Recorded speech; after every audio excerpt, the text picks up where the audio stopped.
And I like that it was very short and sweet introduction by everyone. I especially like the fact that for the role players, you guys actually did not define your roles there and then.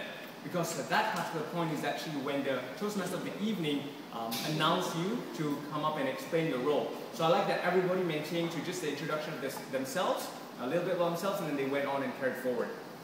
Now, I did not manage to hear the address itself because I came in a little bit after that, but I do suggest that as the president, that you actually bring the energy up a little bit when you transfer it to the Toastmaster of the evening. Now, it could be in the form of applause. For example, you want to, roar everything up to it and say, "Ladies and gentlemen, put your hands together for Toastmaster of the evening, Daniel Tay!" And then you clap your hand. So it rouses everyone and gets the mood going for the Toastmaster of the evening to carry through the energy. I noticed that inside the agenda, it's noted that you put there 17 minutes for the President's address. Now that's a very lengthy amount of time given. I believe you spent much less than that, so I would suggest you maybe put down 10 minutes or less. Generally speaking, the President's address would detail the updates on club progress, any details in the Toastmaster world from the area, division, or district council that is relevant. For example, the details of the convention, how it went, and any awards that we won and such. But again, in general, the President's address should set the tone of the meeting. So for example, if today we're talking about, we're talking about influence, so maybe your speech can actually relate to that, right? How the topic of influence in our daily lives and Toastmasters, how it affects us, how it relates to us. So that sets the mood for the meeting and also gives that sort of nudge for people to know that, oh, okay, that's the word of the day, for when the grammarian later actually talks about the word and presents the word. But in general, I think the President's address was very much straightforward, to the point, and it carried on after that to the Toastmaster of the evening.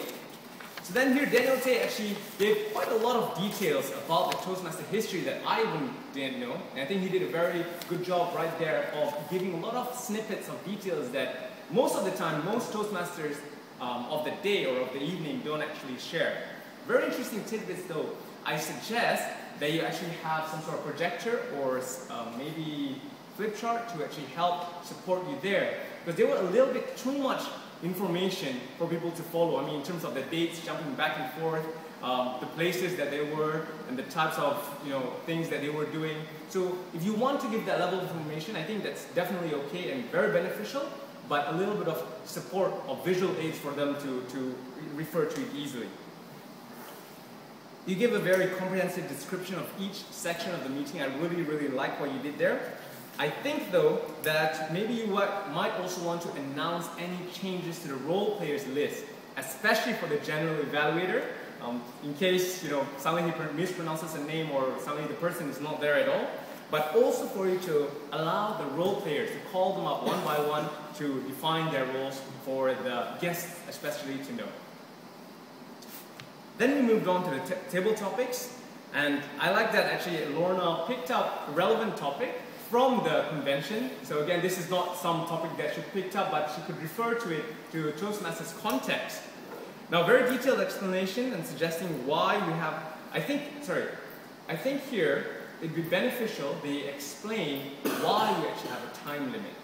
So in reference, for example, that Toastmasters have contests, and we encourage you to be specific in your presentation and not to run over time.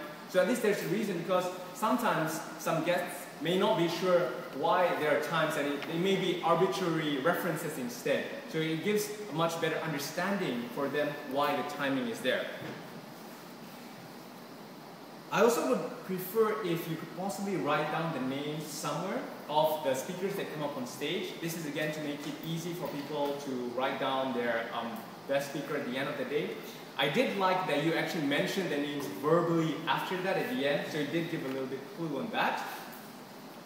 When they come up on stage, I'll suggest that because you were actually doing a different format of having only one topic for them to refer to, I think you would still need to announce their name out loud.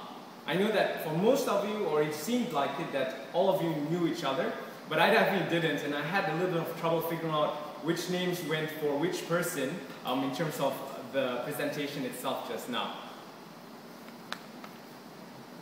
I would suggest that if you want to maintain this one title method, I mean, there's no problem with it. My suggestion is that you might want to make it into a debate format. For example, you encourage them to agree or disagree with the topic. Because I felt that the tendency was that if you have 5 speakers especially, for the first and second speaker, they might have an easy time coming up with original points, but for the third, fourth, and fifth, and so on, they might have trouble trying to come up with points that are different from the first few speakers. So then in that sense, they have a little bit of a disadvantage because the points have already been mentioned by the earlier speakers. So if you maybe do a debate format or just change it up a little bit to again maintain the spirit of the speaking on the cuff idea rather than them speaking on the same topic and being limited towards it at the very end.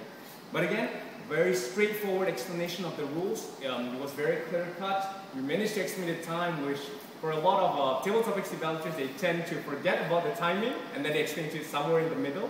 So thank you very much for that. Now we move on to the prepared speeches.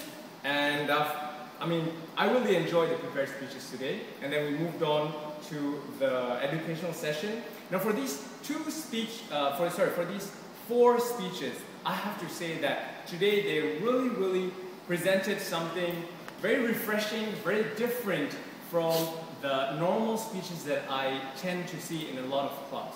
Now what I mean by that is that for guests, you see, when you come in and you have a speech about differentiating between heroes and idols and how it relates to everyday heroes, and then you're talking about putting on makeup and showing how to do the makeup for the guys if they're interested, and then you have 2 champion speakers pretty much coming in and presenting how it's done. I think that's a very good comparison from the speakers within the club and also at a district level, so it gives an idea for the guests as well as the aspiring speakers within the club itself to see how it compares to the speeches in that sense.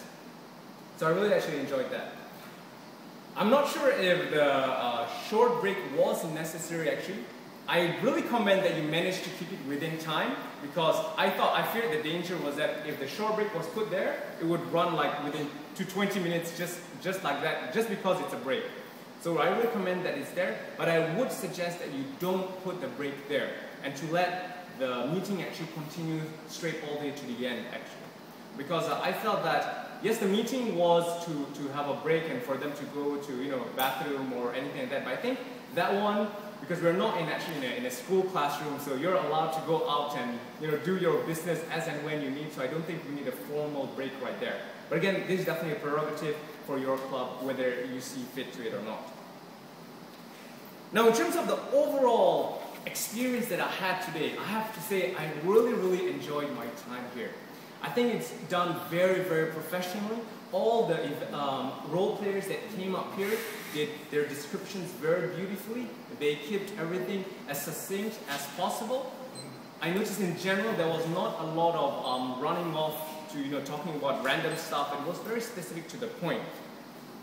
I wanted to note something that I really liked actually, which is that if you notice, the agenda has 0.5 centimeters margin. This is actually very useful to have because you're maximizing the whole thing.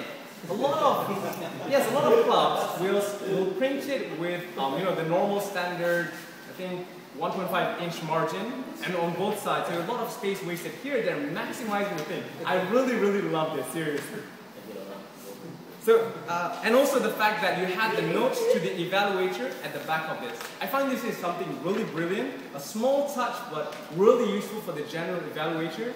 Generally the case in my club and pretty much all the clubs I've been to, is that when the general evaluator wants to speak, he'll be like, okay, where's the notes to the evaluator? And then there'll be some passing around and passing of paper or passing of a book. So this was done very well in terms of the execution of it. So small things that I really liked here. I would like to suggest that you have the club banner somewhere. Now you do have the bunting outside. I think maybe you might want to put a sort of signage outside at the main entrance. I tried to open the door and force my way in, unfortunately it was locked. So I actually went that way, so I took the long turn to come here. So maybe if there was some sort of signage it would help, but also to give context to the meeting, you would have some sort of banner either on the podium itself or maybe hanging by somewhere so people can see, oh, okay, there it is, right. But I believe you have the big yellow one, the yellow banner. Where is it?